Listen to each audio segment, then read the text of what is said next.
Bonjour. Well, actually, bonsoir. I'm always very bad at that. But, you know,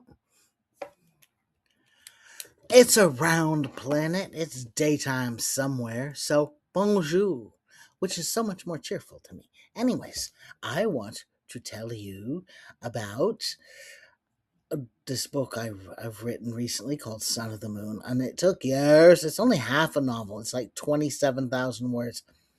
It should not take years to write this novel. It's not like I said, it's not even a novel; it's a novella. Um, but it was really important to me, and mm, the main character, Killian, um, he was in two previous novels. The first of which he was not a main character. He wasn't even a fully supporting character. He was just kind of in the background. That book was called The Scent of Lavender.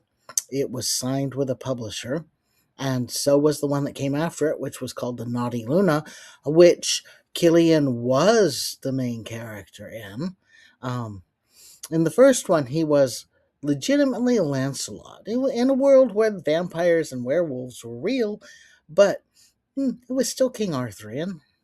Um, in the second one, he was still, of course, Lancelot, but it was 2023, and he um, was the general manager of a resort that catered to supernatural creatures in the Caribbean, and had been for a very long time.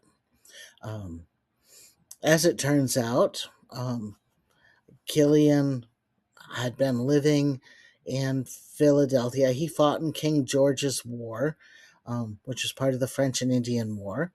Then he, the day he got a copy of the Declaration of Independence, because he had a subscription with the local printer. So the printer was printing these, and printed one for everybody who had a subscription with him.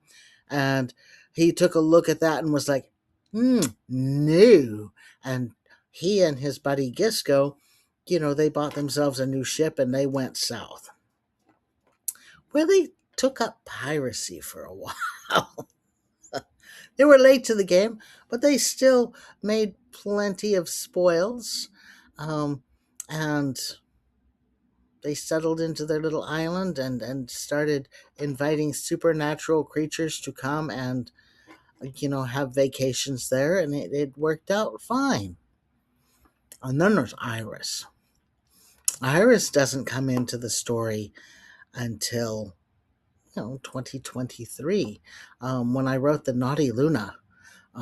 So she's a trauma nurse, works in the ER, and is really smart and really good and very competent and knows what she's doing.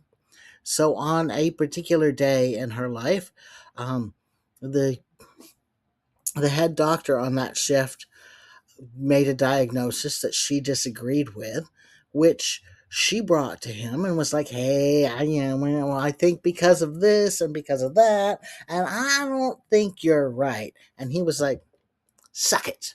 So she punched him in the fucking nose, which worked out fine for her, at least in that moment. Um, the the rest of the staff was able to recognize the rightness of her medical opinion. The patient had a good outcome. The doctor was pissed. Iris decided that it would be a really, really good idea to use her PTO while she was still employed. So she booked herself a 2-week trip to Cabo. And she shows up at the the airport and just doing her thing, being a nice modern woman, not messing with anybody, just sitting there by the gate waiting for the flight to board. She's a fine, she's fine. And then there's this old guy, and he's fragile looking old dude with an English accent and an umbrella, and he is arguing with the gate person, just chewing on her. And Iris is like, oh God, why me? And then little old dude decides to take a swing at the chick at the gate. And Iris is like, no. So here she is, rolling around on the ground, fighting with this old man. And in the end, Iris wins. And they both get detained by airport security. It turns out the dude, who is a ghoul, an underfed, angry, hungry ghoul, um, he, was at the wrong gate. And the right gate, which was run by fairies, and I don't mean that in the Disney sense, these are European fae. And they're like, we don't know what she is, but she won in a melee contest with a ghoul. She's definitely supernatural, and he ain't making his flight, so we'll give it to her. That only makes sense. Killian's gonna pay us for bringing a guest. It don't matter what guest, as long as we get a guest, and she's definitely supernatural. Ain't nobody beats a fucking ghoul unless they also supernatural. So Iris was offered an all expense paid trip to a different resort, which was good because she had missed her trip to Cabo and she had booked it, as cheap as she possibly could, which meant there was no rebooking. You miss it, you lost. Sucks to be you. Um, from the moment she shows up on his island, Killian is just like hearts in the eyes. Oh my god. He also does not know what she is. But she's something. She beat Cecil the Red. Killian's not sure he could beat Cecil the Red. So, oh, yeah, she's more than happy to, come. And the two of them hit it off very, very well. And oh my god, I was writing a male female werewolf romance that I intended for that audience. There was lots of smut. There was smut against the wall, and smut on all fours, and smut on the beach, and smut in the room, and just, they had a very good time. And he was upfront with her. He's like, look, I'm immortal and I'm a werewolf, and here's my wolf form.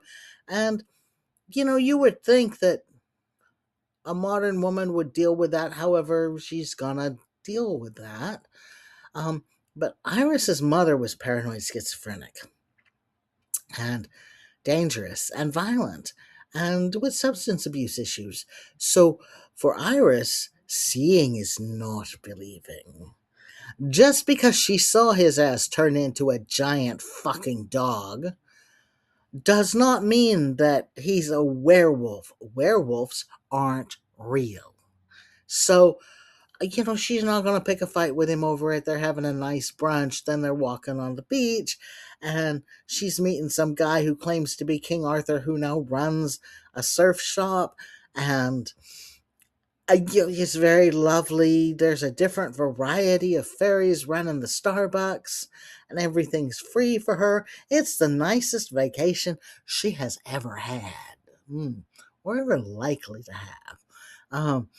And then she gets an email from her roommate who works in the same hospital she does and is also a nurse, and the hospital is looking for Iris.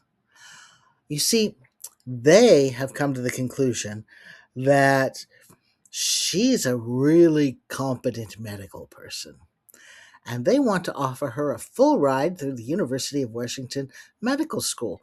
She gets to keep her job, work whatever hours she can, fit in around her educational schedule, and would she please come back and sign the paperwork for that? And Iris is on the beach when she reads that, and she's like, yeah, yeah, here I come. So the next fucking morning, she's on the plane on her way back to Seattle. And Killian is like, what? What? What just happened? Killian's world set is still very 1300s. From his point of view, they had sex. They're married. And he will provide for her as if she were a queen. He'll make her a queen if she wants. He's got a lot of money. At this point, he's thinking he's going to buy her a space and buy her an apartment in the Tuileries. He doesn't know it got burned. Gisco kind of hid the whole French Revolution thing from him. It was a choice. Um, and so he gets mad and he wanders around his island for a while. And then he's like, no, no, no, I will go to this place that she lives in.